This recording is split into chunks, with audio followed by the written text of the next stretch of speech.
מרגיש שזאת בעצם סגירת מעגל, מה שאני עובר עם נועם, שזה משהו שעברתי בדיוק לפני 6 שנים. וזה ממש כיף לי שאני יכול גם להעביר את החוויה הזאת וללמד אותה.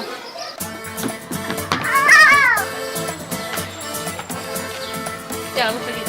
ים. חונכות הדבר כיף. אנחנו יכולים לעשות הכל ביחד, והוא יכול לדאוג לי ואני יכול לדאוג לו. אני נורה נהרי וזה החבר שלי יונתן כהן. אנחנו עכשיו מתחילים את הסיפורים.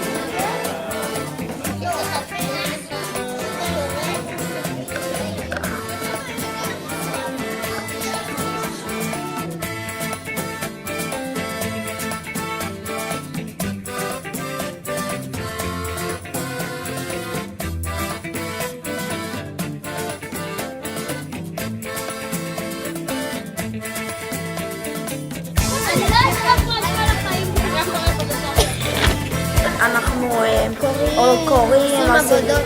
כן.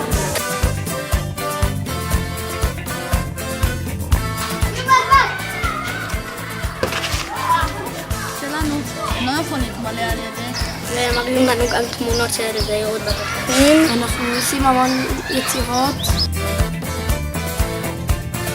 בשיעור חונכות אנחנו מלמדים את החניך הבנת הנקרא.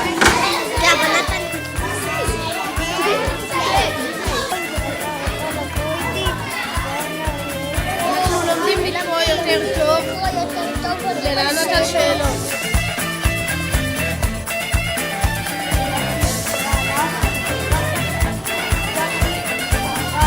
מה אתה עושה? לא, זה לך. זה עוזר לי שיש לי את החונך שלי. אני חניך והוא החונך, אנחנו כמו חברים הכי טובים.